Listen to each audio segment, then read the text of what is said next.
Well, good morning, good afternoon, good evening, wherever you are in the world today. Welcome, welcome, welcome to Exceptional Women with Grit, where we interview dynamic women around the world who are truly making a difference.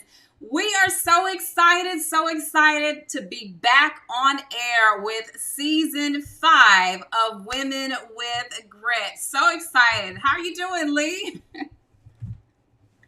Excited for season 5. Yes, I am overly excited, overly joyed. This is, as I'm walking through the city in different places, people are, "Hey, when are y'all coming up? When are y'all coming back out?" And I'm like, "Hey, you know what? We're gonna have to do things different this year because our Yeah. schedules are so crazy." But yeah, I'm Yes. excited. I'm excited. We have some phenomenal guests lined up. Today's is just a heck of a way to kick off, and just looking forward to moving on. I know. My goodness. Can you believe that this is season 5? Over 120 amazing women on that have graced the stage of Women with Grit. Wow! Wow! Wow! Did it Wow! feel like that, many? It doesn't. I mean, we've had some amazing guests. I still Mhm. remember quite a few. Lisa, right? Lisa Pointer Holmes. Yes. Yep. Kicked off Hmm. with Lisa. We've had Hmm. quite a few amazing guests over the last 3 years of Right. doing Women with Grit. So, as you've already mentioned, we're going to be doing some things different. We're doing a lot more of kind of getting ahead of it, pre recording, and then being able to still engage with you on the day of. But that just gives us the space to still provide you amazing women and give their Mhm. story. And not only that, give you teasers of what to expect, right? Yes. Yep, for sure. So yeah, so it's fun. I mean, think about it. We've had people from London on, and Mhm. I think Australia, just all over the world. So yep. So We yeah. So, genuinely have. And so, yep. what about today's guest? Are you excited about Dr. Stephanie? I am. I'm great friend, a tremendous woman. Just a tremendous leader and overall tremendous person. Period. So Yeah. I have some great questions for her that I've never asked before. So just looking forward to that. I think it'll be a wonderful conversation. And Yes. definitely the ability to add such a powerhouse to our stage is phenomenal. Hmm. For sure. So if you're tuning into Women with Grit, feel free to join us at www.facebook.com/exceptional women with grit or on YouTube at www.youtube.com/the at symbol and then women with grit or on our website www.womenwithgrit.com. Go ahead and bring your friends on in and let them know that we are back on and we are back on the stage. So super excited. Awesome. So let's go ahead and delve into our guest this evening, Dr. Stephanie Walker. You guys are in for a tremendous treat today. So I'm going to tell you a little bit about Dr. Walker before we bring her up. Dr. Stephanie Walker is a native of Los Angeles, California, and she received her Bachelor's of Science degree from Vanderbilt University in 1997 and her medical degree from Cornell University Medical College in 2001. She completed her residency in pediatrics at the Children's Hospital of Philadelphia in 2004 and a fellowship in perinatal medicine at the Children's Hospital of Los Angeles 2006. Afterwards, while a Harvard University Commonwealth Fund Fellow in Minority and Health Policy, she completed a master's of public health degree with a concentration in health policy and management at the Harvard School of Public Health in 2007. That same year, she was also the recipient of the Presidential Scholar Award at Harvard University. Upon completing both fellowships, Dr. Walker joined the Harvard Medical Faculty Physician Group as the neonatologist, I hope I said that correctly, at Beth Israel Deaconess Medical Center and an instructor of pediatrics at Harvard Medical School in the Department of Pediatrics. In May of 2009, Dr. Walker, she married Bishop Joseph Warren Walker III. And upon relocating to Nashville, Dr. Walker joined the neonatology faculty at Monroe Carroll Jr. Monroe Carroll Jr. Children's Hospital at Vanderbilt University, and as an assistant professor of clinical pediatrics in the Department of Pediatrics. They are the proud parents of two beautiful young babies, Giovanni and Joseph IV, believing that finding one's calling is all about making the community in which you live better. In 2010, Dr. Walker, alongside her husband, founded the nonprofit, the Doctors Joseph and Stephaine Walker Foundation.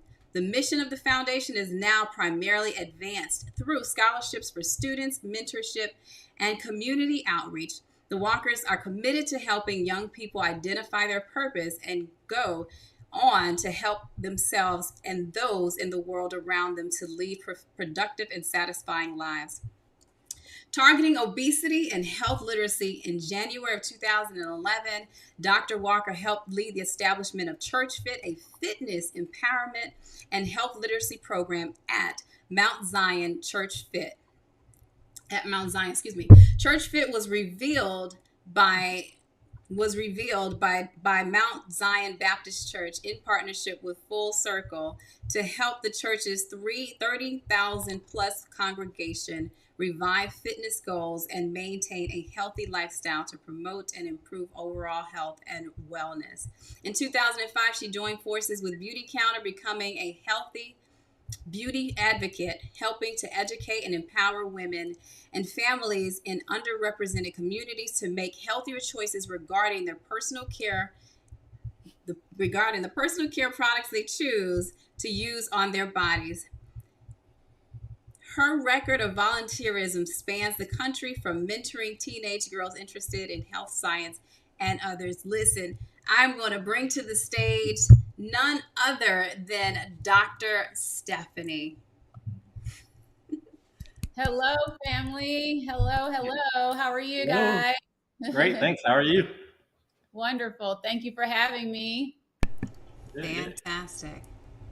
I tell you that bio, it lets lets people know all the things that you've done, but it still doesn't tell everybody who you are. Yes. Mm-hmm. So why don't you, I know Charellle has a question for you coming up, but I want to just kind of lead off with, who are you? You're first lady, you're a business owner, you're a mom, and not in any particular order, wife, healthcare advocate, just, so many different things, community servant. Tell us who you are without the bio. So in this current season that I'm in, I think COVID taught us all quite a few things, right? COVID really helped us prioritize, help us make the main thing. And I think for me currently, in this current season that I'm in, first, I'm a mom, right? Because at the end of the day, if you're home and, and obviously I'm a wife, a mom and a wife. If your home isn't right, if your life isn't at peace where you dwell, then nothing else matters, right? And so first, I'm a mom, I'm a wife, I'm a daughter, because of course, without my parents and my family and my grounding, I wouldn't be who I am today. I'm a child of God. Right. And why that's honestly the most important thing is because how I got here, chasing purpose, not platform or paper, right? I think those things can be important in a season, but as long as you are chasing purpose and following the passion that God has placed in your spirit to do what He has for you to do on this earth, you will always win no matter what. And so I am squarely focused in being at the right place at the right time with the right people, depending on where God leads me. Saying no to a lot of things nowadays, simply because I don't feel that's where God is leading me in this season. Just trying to be laser sharp focused, not having my hand in everything, but making sure that I have my hands in the right things. Mm-hmm. That is awesome. And it segues great into the question that we always ask our guests, which is to just tell us your unique story of grit. So I know that the show is entitled Women with Grit, but for me, I feel like it started when I was young. I Mm, think, growing up as a young kid in inner city LA, basically growing up in the hood, they don't expect much of us, right? Like our mhm, expectation that the world has on us, that society has on us is minimum to none. But I grew up in a loving family. I'm one of 7 kids. And I grew up being told you can do anything, you can be anything, although you didn't always see that around you, right? But I mhm, believe I was blessed to be put in various circumstances, whether it be, programs from, business people that were helping youth, getting youth off the street. I mhm. was in like Al Hollingsworth Youth for Business program where he was trying to teach 8 and 9-year-olds how to work businesses. And we were like just trying to stay, hang out on the corner. Right. We was in programs with the police academy, just trying to stay off the street. And so small things like that, that people like we are now were sort of reaching back in the community, making sure that the kids like me didn't get lost, Mhm, helping sort of guide our way and showing us that we could be and we can do and we are worth something. But mhm. then going to school and sometimes the teachers being like, oh, yeah, you can't do it. You're not going to be whatever. Like I remember distinctly like getting great grades on my exams, but then my teachers assuming that I was cheating Mm. or, winning the science fair, but my teacher gave me a C, even though I won 2 science fairs with the same project because she looked me in the face and she didn't look like me. I'll just be transparent. She looked me in the Right. face and said, there's no way that you could have done this by yourself, so you cheated. Wow. Wow. You know, and so having the grit to keep going and Mhm, not believe what people are trying to pour into you, making sure that, and even as adults, we have this really bad habit. We hear voices on both sides, positive and negative, but frequently we believe the negative before we believe the positive. Well, in that young mind of young Stephanie, I believed the positive and not the negative, and that was truly my saving grace, and not knowing the impact that that would have on the rest of my life. And so moving forward, there were always constantly, I think people look at us and they make the assumption that either life was you were born with a silver spoon in your mouth, or life was easy, or no one right. ever told you no, or everyone helps you along the way. There were so many obstacles and so many people along the way who were technically supposed to be helpers or people that were supposed to be pouring into us, who were really, whether they were trying to do it on purpose or not, were really obstacles and roadblocks. But there was a little voice inside of me, and of course, my parents in the background saying, you can do it, you can, Right. you will, you must. And this idea of looking outside, looking at the hood, then looking on TV, looking at the Jeffersons, and looking at other shows that were coming out at the time saying, do I want to live like that or do I want to live like this? Mhm, And somewhere inside, you just get the sort of the muscle, just to keep moving and to keep going. That led me all the way to Vanderbilt, mhm. where at the time it was like 2% students of color, right? Right. Like I didn't go to honky tonk, but they gave Right. me a full ride. So Hey. what? A full academic scholarship. So who's not Yeah. going to go to school on a full academic scholarship? I had no idea what I was doing. I just knew that it was a way out. I Mhm, went, I thoroughly enjoyed it, and that led me to medical school and to Cornell. And even though early on in my career it was people who didn't look like me who were obstacles, it was people who did look like me at Vanderbilt or who did not look like me at Vanderbilt who paved the way to help me move forward. One mm. of my professors, old, I guess I mean, Dr. Nunnally, he's, God rest his soul. There's no way he's still here. He was old when we were there. Yes, yes. And that was 25 years ago. But I remember him pulling me into his office and he's saying, looking at me, and he was like, you're like a rare bird. Wow. He was, you're a triple threat, and don't let anyone ever tell you otherwise. You're Wow. black, gifted, and you can do it all. Anything that you touch will turn to gold. Believe me. And he Mhm, didn't look like me. And so, yes, I believe in, always looking for mentors, male, females, otherwise who look like you, but don't turn down mentorship from people who don't, right? People who mhm. truly want to invest their time, energy, and effort into you. And so that helped propel me into a whole nother life experience that I'm not quite sure I would have had otherwise. And so I guess circling back just in terms of women with grit, frequently women with grit were birthed out of young girls with grit. All right. Yes. I love that. Yes. Yeah. I absolutely love that. Something you said which really resonated with me was, this is one of the things that I say as well, which was, I was not born with a silver spoon in my mouth, but a shovel in my hand. I dig wells. Yeah. We dig wells, and I love that. Just the adversity is the cusp that sometimes births a decision that we either have to lean into it or it overcomes us as a whole. Yeah. Yeah. So, as you think about, now you're raising a young queen, and obviously, we always want our kids to look up to us and to see what we do.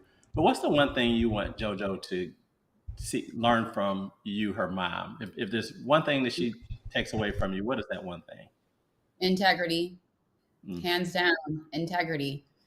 Like, no matter where you go, no matter how high you climb, if your integrity is compromised, or if you have a poor sense of integrity or poor integrity following you, then that will always be your rate limiting factor. You won't climb very far. And if you do, you won't stay there for very long. There's something about having a really strong moral compass. When you do, God will be your guide. God will take care of you. And there's no greater business partner on the planet than the Lord, And so helping her understand that, like right now, she's really into ballet and dance, and she loves the sciences, but, get into church, get into the word, understand, what you stand for, because what you stand under is what you understand, in terms of who's pouring into your life. Right. And so, really helping her understand and get to who she is in spite of her friends, who she is in spite of what everybody else is doing. Who are you? Where do you want to do? What do you want to be? But who are you at your core in terms of your values and your sense of integrity? And she's 11. So, she wants to do what her friends do. And I just kind of pull her collar and say, look in the mirror, who are you going to be for yourself today? Every day before she leaves the house, I have her look in the mirror. Do you like what you see? Because if you like what you see, it doesn't matter what anyone else says. It doesn't matter how many comments you get today. You don't have to walk in the classroom with your head down because you're worried about your shoes or your shirt or your hair, because you looked in the mirror this morning, you liked what you saw. Therefore, now you can go to school and concentrate and allow the main thing to be the main thing, which is your studies, right? Right. Wow. Tremendous. So I think one of the things that I really admire about you over the years is that, obviously, kind of, moving to Nashville, big church, all that. I mean, and it's worldwide. It's not just Nashville. And I think after you all got married, like very soon after, you went on a book tour. So, but right. What you've done is you've kept your identity. And probably even grown your identity since you've been here, because you were in Nashville for school, so it's not so much of an identity that you build when you're in school, but then coming back, it would have been easy for you to just kind of fall under and just be known as the first lady, and and ride like that. What about you? Encouraged you or drove you to be you and to have your own identity and to excel with your own identity? It's something that Bishop and I laugh about all the time, my husband and I. And, I asked God, why did he make me this way? And I think it was for such a time as this, in terms of this season, this life that I live. And in no means is this a negative. But honestly, I have the personality where I just don't care. And I've, like, as a child, like the things that I described, when the teachers would say that, I wasn't like crying in the corner. I was like, okay, you're crazy, whatever. I don't care. Like, I know something different. Right. And I say that not in a negative way. No. In terms of I don't care. in my young adulthood, I got to that place in space, understanding that I don't really take into account what other people say about me or what other people think. Because if God put me here, then nothing else matters. If God led me here, then nothing else matters. If God put this in my spirit, then it doesn't matter what you say. If God's telling me don't do that, that's not a good idea, then it doesn't really matter what you say, right?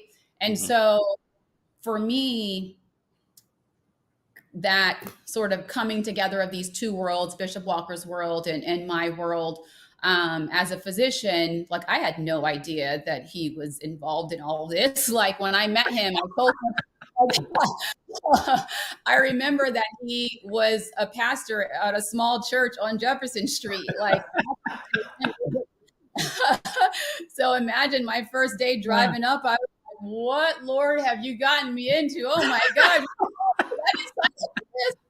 You know, full transparency. Like when we met, I was like, yeah, I get it. You're a pastor. Woo, yay, you know, whatever. I'm not into that person. Like, I'm into you, Joseph. I want to get to know you, because if this is going to go somewhere, I have to know who Joseph is, what his sense of integrity is, sort of where he's going with his life outside of that in terms of his person. Like, I need to go deep with this person, because at the end of the day, if you're going to get married, if you're going to marry someone, you're not marrying their title or their job or their career. You're marrying them. And behind closed doors, you have to like that person. You have to care for that person. It's not about all the accolades and what goes on stage, because the reality, that's just an image and perception of who that real person is behind the scenes. I need to know, are you walking that same walk behind the scenes that you're walking on television, that you're walking on the stage? Who is this person behind the stage? So I actually didn't even allow him to talk about church and things while we were eating, because it wasn't, I didn't want that to influence my decision in terms of, or our decisions in terms of, was this going to be a good match for us, right? But when we realized it was going to happen and move into, you know, real courtship or real, you know, relationship, marriage, you know, we sat down and, you know, had that real conversation. Like, at the end of the day, for me, this is me. Take or leave me. This is who I am. I will evolve as a woman over time, like a normal person would. Like, we all evolve, but I will not change who I am at the core. Either you love me for who I am at the core, or you don't. Because if you want to marry me and morph me into someone else, it's not going to happen. I love who I am. I love who God made me.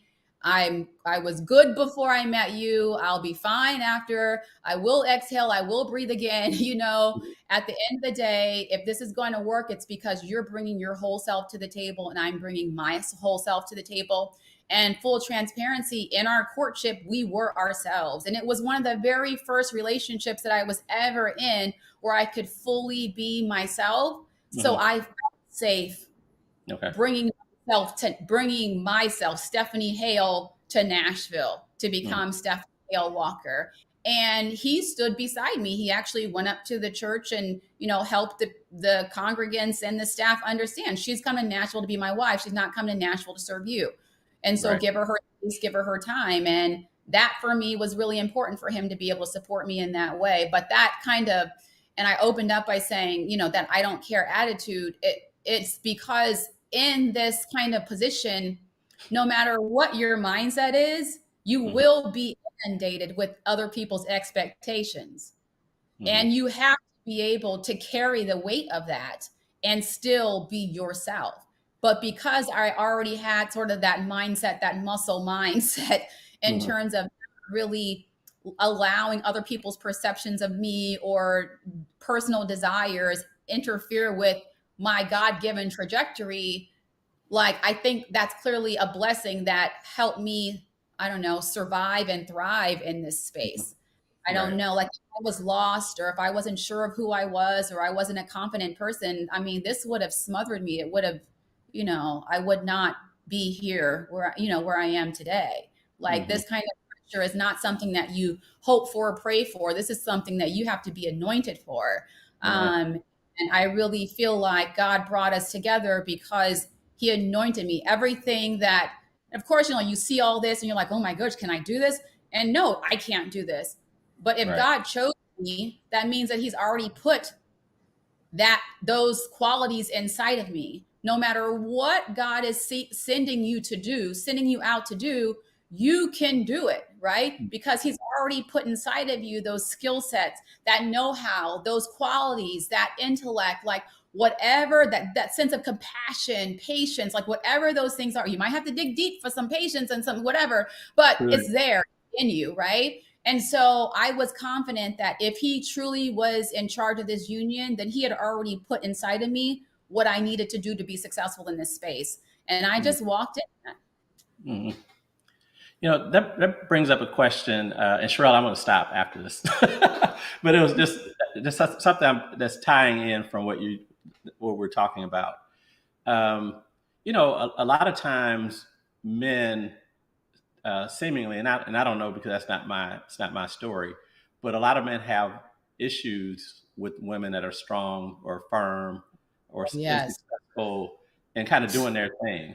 And I know, so I'm asking this for, you know, a lot of women. So Doc, if you were speaking to a group of men that maybe even expressed, hey, you know, I'm the man of the house and this is how it's supposed to be, or, you know, she thinks she's this, she thinks she's that, or I don't want to be, you know, I don't want to succumb, you know, I don't want to be, you know, overshadowed by my wife, you know, or just have those issues. What would your conversation be? And what are the words you would you share with this group of men, or just it may just be one guy, one man? Like, no, it's a group of them. It's a whole bunch of them. No, I think people don't always understand. Like, it's so important in a relationship to be equally yoked, right? If you're a strong man, you don't want a weak woman by your side. After a while, telling someone what to do and them doing exactly what you want them to do, that gets old and that gets boring real quick. That's why marriage, you know, like those kind of marriages and relationships don't last because you're not on the same level. And I'm not saying that you have to be Clash of the Titans every day of the week, but you want someone who's, you know, intellectually savvy, just like you. So you can have that table talk, that pillow talk, those conversations. You want somebody where it's iron sharpens iron. You want somebody who, if you're going left, she's like, you know, honey, you might want to consider doing X, Y, and Z instead. You want somebody who's bright, intelligent, who's also a go-getter. Because just like you're busy, you want her to be just as busy. Yeah, you might be the type of guy who wants her at home doing some things. But after a while, that gets boring too. Like you want to support, you want to be able to support each other in whatever season that you're in. It's give and take, right? So that's one. Like you want somebody who's equally yoked. The second thing is understanding that it's not about competition, right? Because when I win, we win. And so taking that I out of the equation, when you win, we win. So I'm going to stand behind you, push you to the top, do whatever I need to do to be your biggest cheerleader to help you climb. But when it's my turn, my expectations is that you're going to do the same thing and get behind me and put your muscle behind me, right? To help me get to the top. And it's like, you just kind of think like if you're climbing up Mount Everest, like you're not racing to the top side by side together, you're lifting as you climb, right? And so having somebody who has the grit, has the muscle, has the mindset, has the determination, just like you, to reach whatever those goals are so that you guys can climb together. Also having someone who's not going to throw in the towel when things get tough. That's like marriages and relationships are hard. You want somebody who's dedicated just like you. And sometimes those characteristics are not built in relationships. They're built in other ways. They're built, you know, in school. They're built on the, you know, athletic field. They're built in other areas of life. And those qualities are brought into marriage, brought into relationships. And so I would just say, I don't want to say don't be that person, right? Like you are who you are, right? Like you are the person. Just be mindful of what you ask for because you get what you ask for, right? And I would flip to the other side because frequently, ladies, because I've been that person, right? Who's been single in my 30s, looking at my time clock thinking I should have been married by now. Like, what do I need to do? And I remember going places and people would be like, oh, so what do you do? And I'd be like, oh, I work in the hospital. I would never say I'm a physician because I didn't want them to run away. And so, Right. of course, like, oh, are you the clerk? Are you, the nurse? Are you the this? And I'd just be like, oh, whatever, and just kind of play it off and never answer the question until later on. But I learned that those people who were turned off by me being a physician were not the right people for me. Exactly.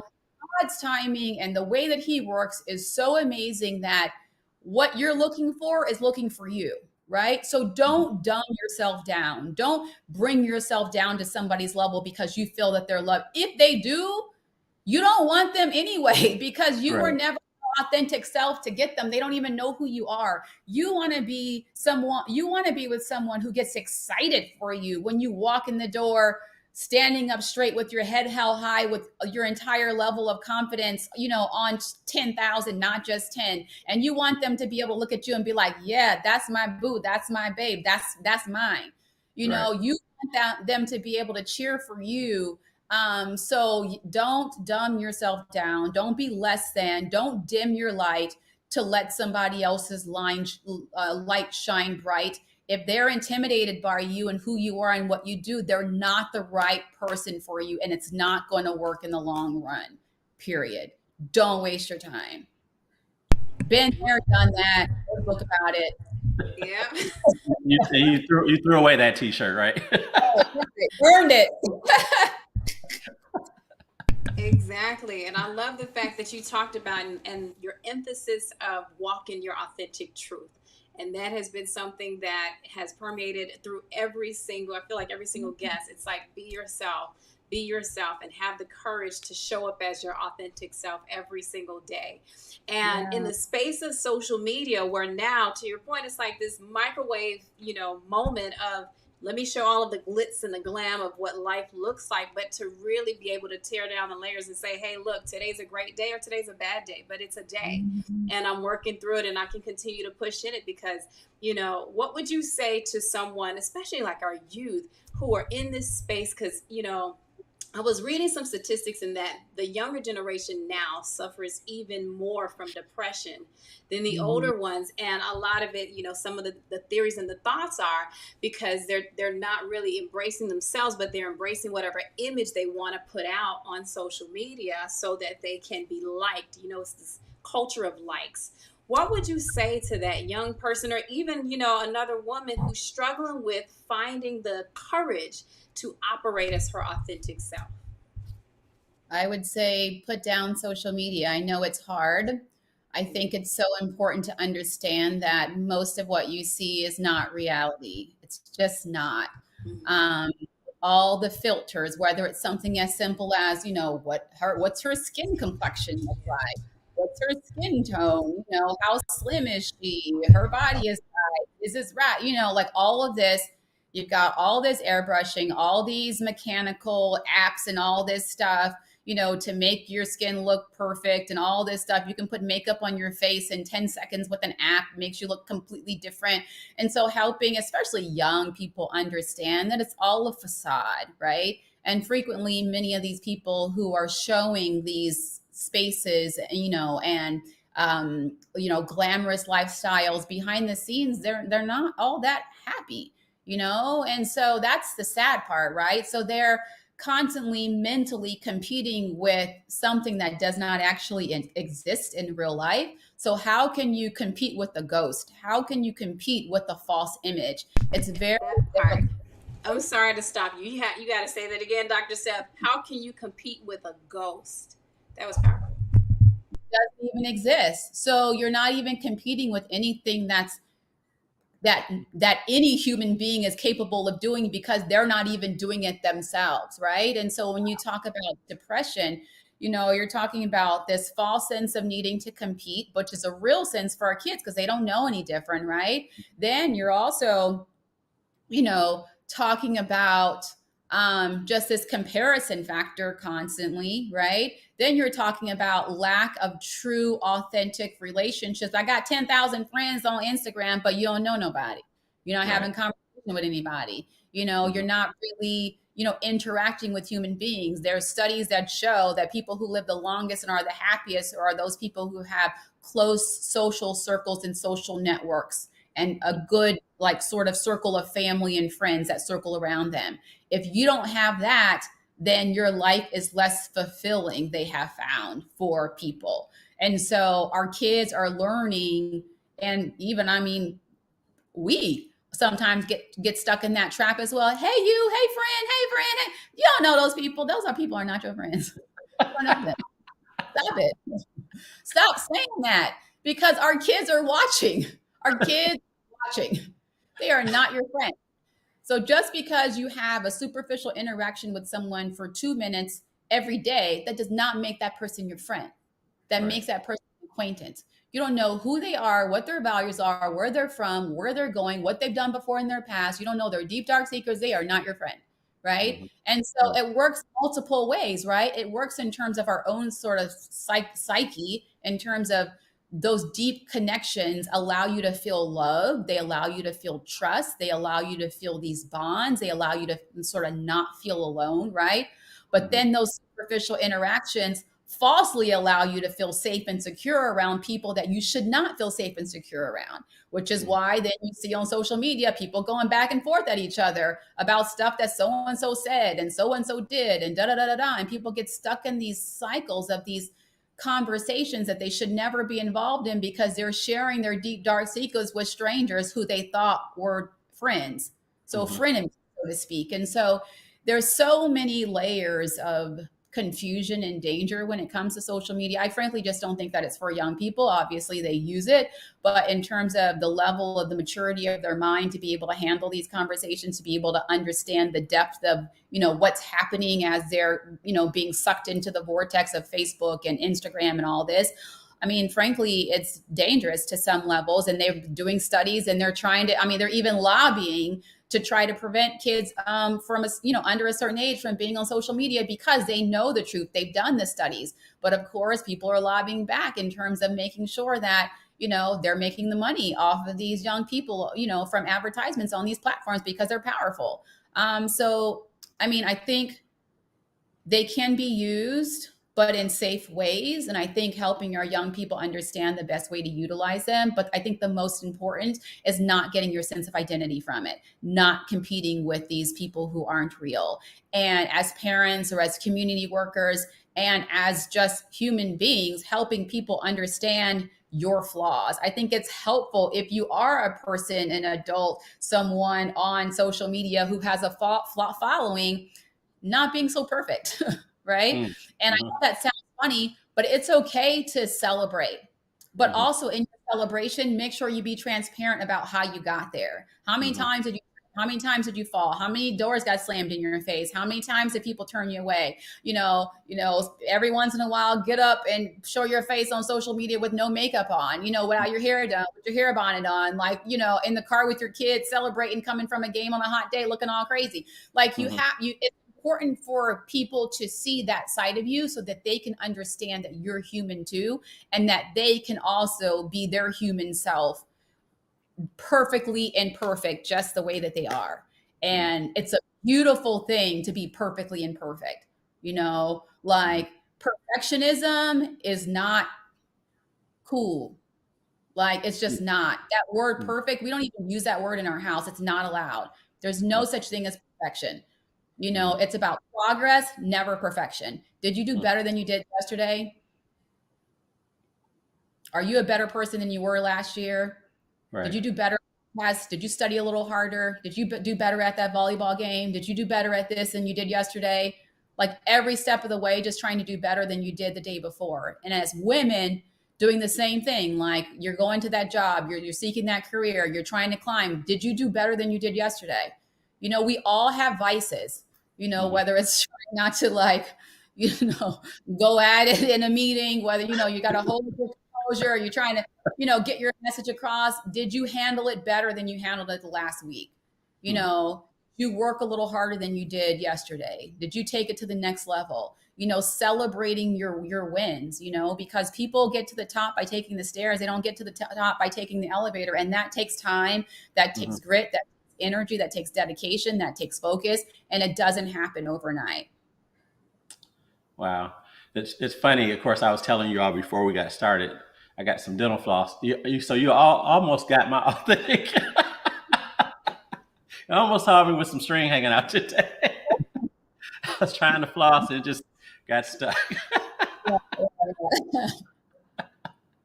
Yeah, but it's funny, right? But that's real. Like, Mhm. and so, like, for example, when we go out, like, you will, like, on Instagram or on the church website, you might see me in a dress and heels and da da da. But when we Mhm. go, like, you see me in shorts, jean Uh-huh. shorts, tank top, and some flip flops and a baseball cap.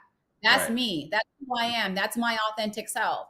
And I'm Mhm. not going to not be my authentic self. I love Right. me. I love being comfortable. I don't mind dressing up, but Mhm. I really like just chilling and Gotcha. like being in the cut. Yep. Fully understand that. And I've seen it. So I Exactly. I do the same thing. So I want to kind of turn the page a little bit. You know, I know you also as the Uber XL driver. Um, you know, early in the mornings with your kids and everything. Talk to us about Dr. Steph, the parent, and you know, what are some things? And you know, and quite frankly, I know there are a ton of books out there. You know, with all the kids we have, I know that there none of those books are accurate, and definitely not completely accurate. The only ones that are accurate are the ones that say no child is the same. but but talk to us about that. You know, being a parent, being a mom, and not and again, you're not a stay at home mom, but you know, but you also focus on your kids. And what's your parenting style? Just give us some insight into that, and some Well, especially some things that will help other mothers that are you know in the same situation. well, I will be fully transparent. I wasn't doing it right for a really long time. Hmm. You Okay. know, I had, a lot of help raising my children, given our lifestyle and how fast we were moving in life. I've had nannies, I've had au pairs, I've had, my mom here for months on end. And in my kids' early years, I was present, but I was frequently absent and present. Like, I'd be home, but I'd be working. I'd be home, but on the computer. I'd be at the dinner table, but on my cell phone or on my laptop. Hmm. My daughter would walk in and be like, you got two kids, right? Like, about it. I'm like, horror, like, what? Yeah, of course, I'm here, right? Like, Right. Hmm. and what COVID showed us was everything that we're missing out on. Hmm. And coming out of COVID, I just refused to sacrifice my kids on the altar of my career, on the Hmm. altar of anything that we were trying to do or trying to accomplish, because at the end of the day, they are our greatest accomplishments and they are the next generation. And so if we want the next generation to be successful and to succeed in this world and to change this world, we have to pour into them like we would pour into anything else, any other, entrepreneurial endeavor, right? But in a Hmm. different way, because it's coming from a place of love, right? Right. And so the parent that I am today is definitely different than the parent that I was, 3 or 4 years ago, pre-pandemic. Hmm. So I mean, early mornings, getting up, yes, Uber X driver, bus, yes, bus driver, all over town. Hmm. Um, but the reason that I enjoy that is because it gives me time to have those conversations to help prepare my kids for the day. I Hmm. always ask my kids in the morning, what are you looking forward to today? It Hmm. helps them center, it helps them think about their day, and it forces them to enter school with a positive attitude because I got to school today. We've all heard it. I don't want to go to school. I'm tired. Right. Right? Don't What are want to you get looking up. Yeah. day, right? Hmm. And so, having those conversations in the morning, when they get out of the car, what kind of day are we going to have? We're going to have a great day. Like, making sure that they're walking in with the positive mindset. Pickup duty, yeah, pickup duty all over town, right? But Hmm. pickup duty for me is more about learning about their day. There's nothing like being a parent and having no idea what's going on in your kid's school, right? And so, hey, how was school today? What did you do? Who did you talk to? Who did you play with on the playground? What did the teachers say? How did you do on that exam? Oh, well, if you didn't do so well, what do you think you need to do better next time? Like, how are we going to address this? How are you balancing, doing 20 different activities and studies? Hmm. Talking to them on the drive about being a scholar athlete and what that means. Like, in the Walker household, we're students first. If Hmm. you can't be a student, you can't be nothing. So Right. your job as a child, you are earning your rent, you are earning your livelihood, and that job is to be a good student. That's all you have to do. That's all you have to remember, right? Right. And focus. And if you can do that, then you can do anything. Why? Because your education will open up doors that are unimaginable, right? Helping them understand that. And so, yeah, Uber driver, but more my daughter's like, you're going to give us one of your inspirational speeches again today. So like speaking life into our kids, because that's important, because they're hearing conversations. The question is, what voice to be loudest in their ear, right? For me, my saving grace was that no matter what negativity was coming at me from school, from the teachers who were supposed to be like uplifting us, the voice kept echoing in the back of my mind were the voices of my parents and my extended family members who kept telling me that I could do it and I was great and I was going to succeed and I was going to get out of the hood and I was going to do all these amazing things, right? But you're not telling your kids, someone else is. And you have no idea what kind of stuff is being poured into these young people, and their minds are sponges, right? So one, understanding that. And I think as a parent, so Lee asked about, you know, what advice would I give to other moms or women who are in my situation? Give yourself a break. You are fantastic. You know, what was that Instagram meme that was going around? Girl, you doing a good job. Girl, you doing a good job, right? Like, you're doing a fantastic job. Because we're gunners, because we're type A, because we're constantly going for the top in every single thing we do, we think that when we're not perfect and showing up at 10,000 at home, we're a failure. Or somehow our kids are going to be broken. And the reality is, because we operate at such a high level compared to most of the people in the world, not like putting anyone down or anything, like that's just our way of operating. We're operating way up here. So even if we're not operating at a stellar pace in our household, we're still operating at a high capacity, doing great things with our kids and our families. Does that make sense? Like, give yourself a break. Like, you know, yeah, I yell at my kids every once in a while. Am I perfect? No. I just try to make sure, you know, don't hit them, don't leave marks so you don't end up in jail. Like, especially not the marks. Just don't do it, you know? You know, like, not a perfect parent. Sometimes I lose my temper, but I make sure that my kids know that they're loved, know that they're cared for, know that they're my priority. You know, sometimes I do end up picking up my phone at dinner time, but I make sure to look at them and be like, you know, this is really important. Let me step away for a minute, but I'm telling you, I'm coming right back. And I honor my word to come right back. You know, if I'm in a call, like Bishop, if he's on a call, he lets them come in. Sometimes you don't have that liberty to allow them to be able to do that. Right. And so, you know, you just have to explain to them what you're doing. And sometimes you let them into your world and let them see and let them be a part of what you're doing, right? Or help them understand that this isn't just for me. This is for you. This is for us, right? And so all of those things. But I mean, the bottom line is give yourself a break. You're doing great. Your level of operating, your level of 10 or 10,000 is somebody else's 1000, you know, 100 or 1100. So stop being so hard on yourself. And it's okay. You can have it all. Some people, you say, you can't have it all. You can have it all. You just can't have it all at the same time, right? You can't have it all at the same time. You only have two hands. Yeah, you're juggling, but every time you're juggling, you know, I had to get to the point where, so we used to say balance. Oh, how can you balance your life and your lifestyle? There's no such thing as balance. You can't balance. If everything is 50-50 and you're not doing anything well and you're like, no, there's no such thing as balance. It is juggling. You're constantly, there's balls in the air. You have to wrap your mind around that there's some things that you're going to drop. If you're as busy as we are, you're as busy as Lee, you're as busy as Charellle, there's something that you're going to drop. Don't let the ball that you drop be your kids. Don't let the ball that you drop be your marriage or your relationship that you're in. Because those are the things that will sustain you over time. And those are the only things that matter at the end of it all, right? Everyone else, if you die tomorrow, they'll replace you. And they'll keep trucking along, and that's that, right? Like at the end of the day, these are the things that matter.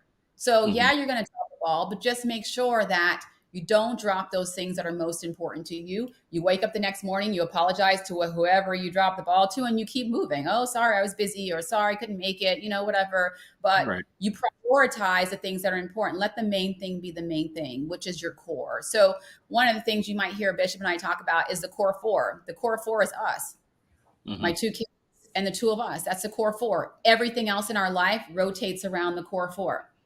So put our schedule down. Like, our schedule is insane. Like, Bishop almost passed out yesterday because he was so busy and so crazy. I made him sleep. Thought he had the flu. You don't have the flu. You're just exhausted. Like, you haven't slept in 2 days. Like, go to sleep. He woke up totally fine, right? And so on the calendar, we have, our family stuff, our family vacations. We've already planned probably all of 2024 already, because that's how we have to live our life. We put our stuff, our travel engagement, we put the kids stuff, we put our personal things that we want to do, either by ourselves or together, things wrapped around our marriage. And then that's our basic background calendar.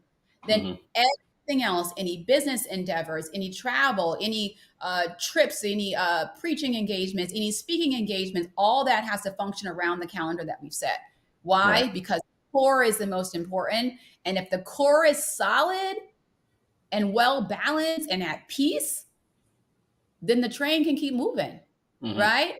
Imagine if that core is broken, then you're clicking and clacking and down the track. You're like, and how fast can you go? You can't move very fast if your wheels or your spokes are not in alignment, right?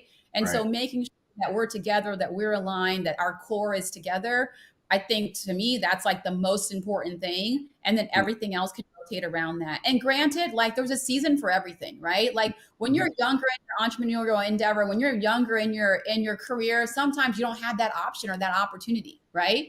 That's right. And I say, seasons, it's short-term sacrifice for long-term gain. Short-term sacrifice for long-term gain. You do what you have to do when you have to do it, so eventually you can do what you want to do when you want to do it. But that short-term sacrifice should not turn into 10 years. It shouldn't be 7 years. You know, you can do it for 3 months. Like, if I have to sacrifice something, I put it in a 3-month block. And after 12 weeks, if it's not done, if it's not close to where we want it to go, then something is wrong, right? And I'm not talking about building a business from zero to, to fullness, but like breaking your projects down into 3-month, 90-day increments, because that, I feel like, is a safe cushion for kids and family. Like, they can tolerate that. You can put it on the calendar, you can put it on the wall, you can cross off days together. Well, mommy's disappearing for a little while. I'm going to be under a rock, but I'll be back. See, you're crossing off, and they get a prize at the end of that 90 days for being patient, for working with you, for doing whatever. And then after that, you can honor them by pouring back into them and pouring into them hard until your next sort of 90-day cycle. But doing things that incorporate your family as you're going through those seasons of high intense focus is important, because, again, at the end of the day, those are the people that are going to stand by you, that are going to be there for you. And like, I just remember, and my husband and I talk about this all the time, like, what kind of parent do you want to be? What kind of legacy do you want to leave in the minds of your kids, right? Like, I remember Dr. King's daughter and obviously this was a while ago, being on Oprah Winfrey show. And Oprah was like, how did it feel to have a father who was da-da-da-da? And she was like, look, I didn't know that man. That man that you're describing, that's so great and so this and so that, I didn't know him. All I knew was that my dad was never around. So you have to ask yourself, do you want to be that parent? Like, what kind of parent do you want to be? What kind of legacy do you want to leave to your kids?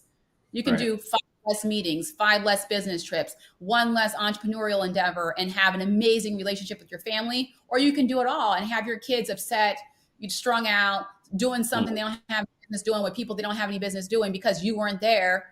Or you can sort of put something down and make that sacrifice in order to be present for your kids. Because at the end of the day, what you say, every time you say yes to something, you're simultaneously saying no to something else, no matter what the decision is.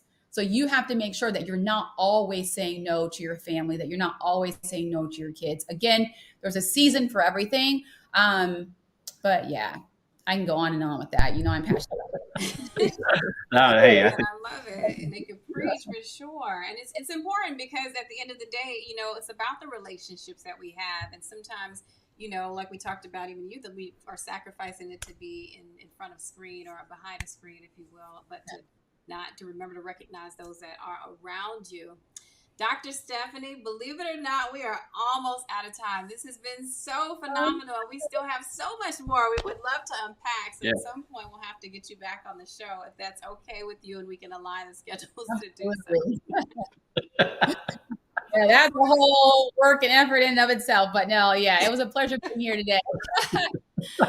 Absolutely. But before we even, get to that space, we would love to kind of extract some nuggets. And then I want to do a quick recap of some of the key points that we've gotten from you today. Okay. So any any key nuggets that you would like to leave with our audience? I mean, ultimately, at the end of the day, no matter where you go, no matter how high you climb, make sure you take God with you. Every step of the way, whether I was in, undergrad or medical school or graduate school or, entering my career at Harvard or here or marriage or building businesses, mentoring, no matter what I was doing, no matter where I was going, even in this season now where I'm looking for what's my next, I'm taking God with me. He will always guide you. He will always cover you. He will always protect you. Sometimes he will keep you underground until you're ready to excel to that next level, to help you gain the skills that you need to be successful at that next level. He will speak in your ear in terms of positivity and love when other people don't necessarily do that. He will unveil your frenemies and make sure that you know who those people are, to make sure that you know who your real friends are and the people who will have your back. He will help you identify mentors. He will bring you strategic relationships that will help you build in the future. Like, God is the bomb.com, and just making sure that you take him wherever you go. And in doing so, he will always, always, always make good on his promise. If you don't take him where you're climbing, he's not going to allow you to climb very far because he knows that you leave him behind. So for me, that's number 1, 2, and 3. And the last thing that I would always say is just be yourself, be your authentic self. If he has given you passion, if he has given you sort of drive or a heart for something, know that he put that in you. And if he put that in you, he's going to help you excel. He's going to help you build. He's going to help you be successful in that thing. Like we always say, if it's God's choice, it's God's invoice. If it's God's will, it's God's bill.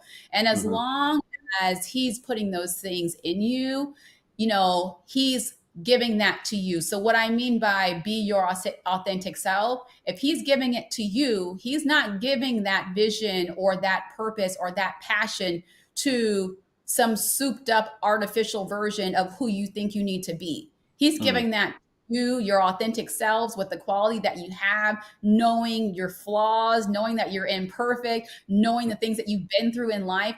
You don't have to be perfect to be successful. You just have to be focused. You have to be dedicated. You have to be consistent. You have to be willing to grind. You have to be willing to put in a little blood, sweat, and tears. And you have to be willing, again, to take him with you.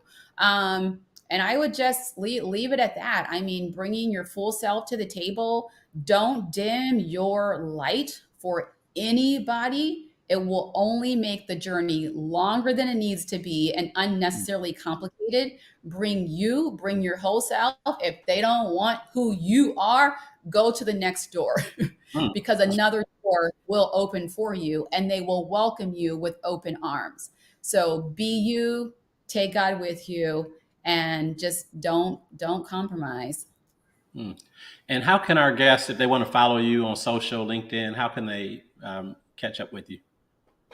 So you can follow me on Instagram at Dr. Steph Walker. So Dr. Steph Walker, I'm on Instagram. Also, my husband and I just started within the last 2 months a new YouTube channel. It's really our life as an open book. It's called Our Life, Our Journey, Our Truth with the Walkers. So again, Our Life, Our Journey, Our Truth on YouTube.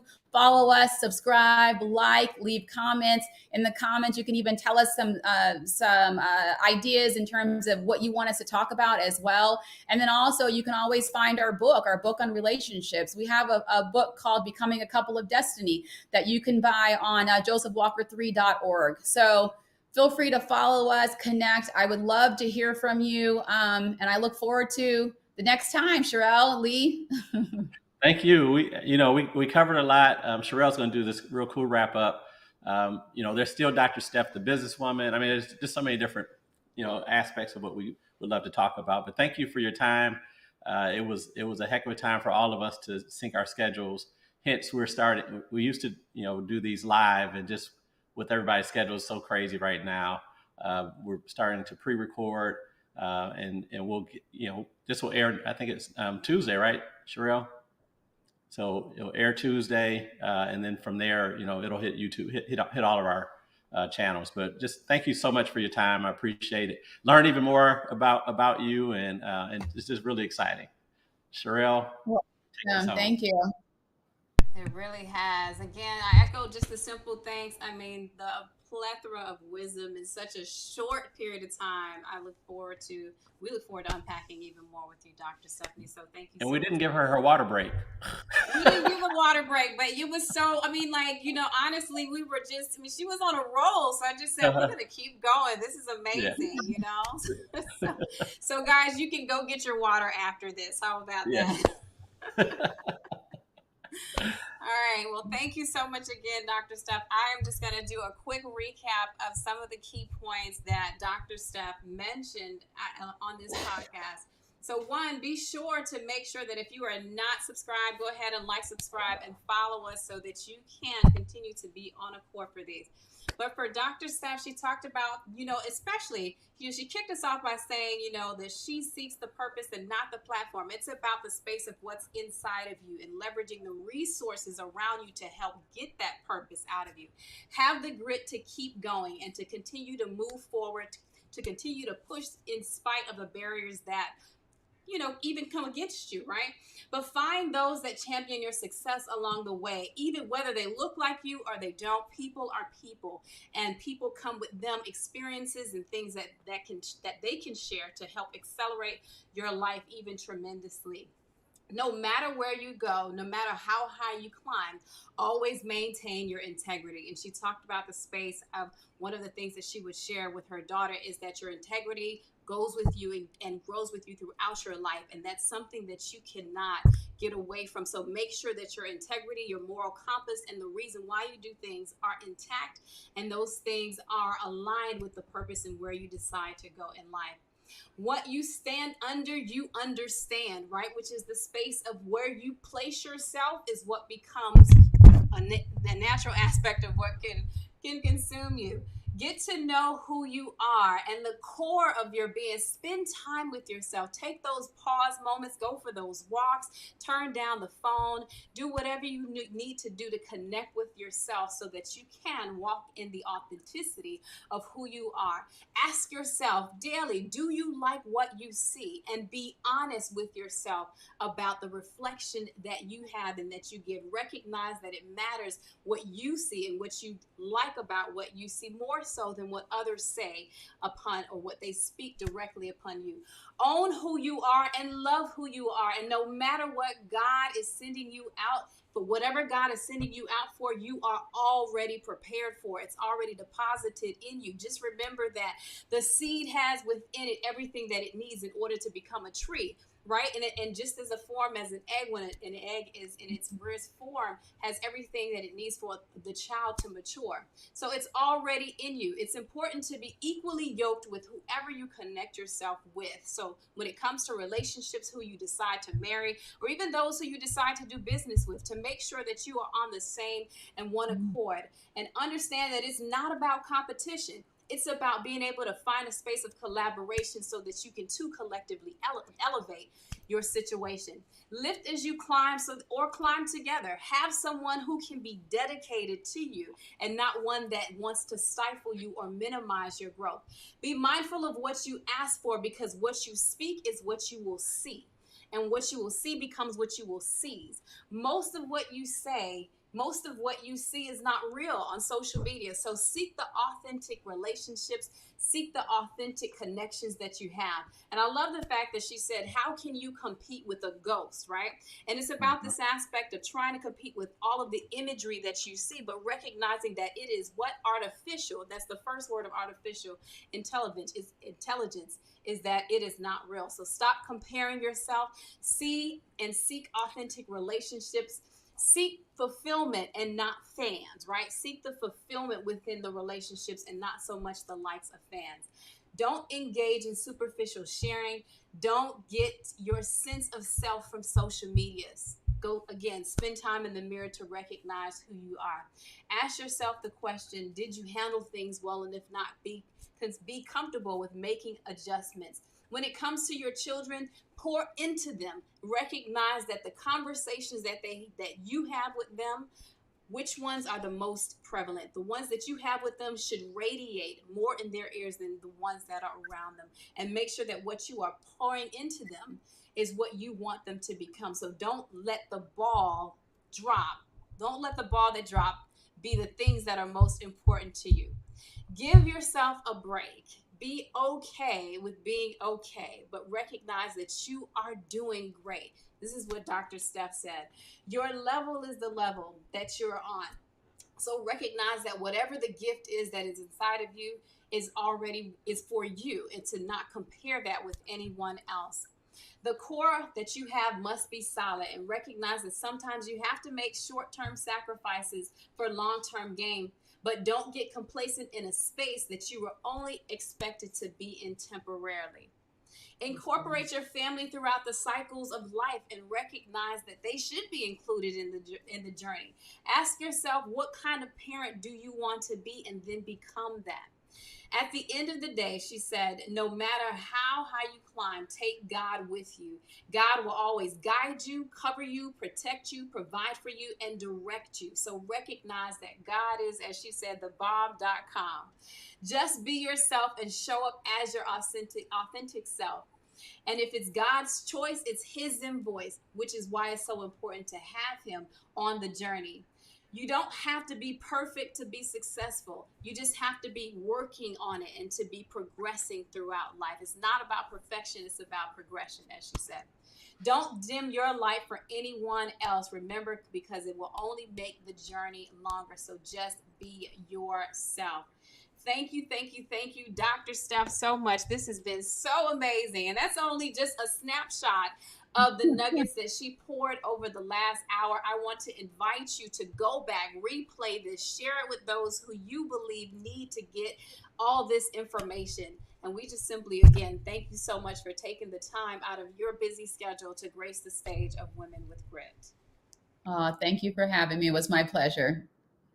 All right.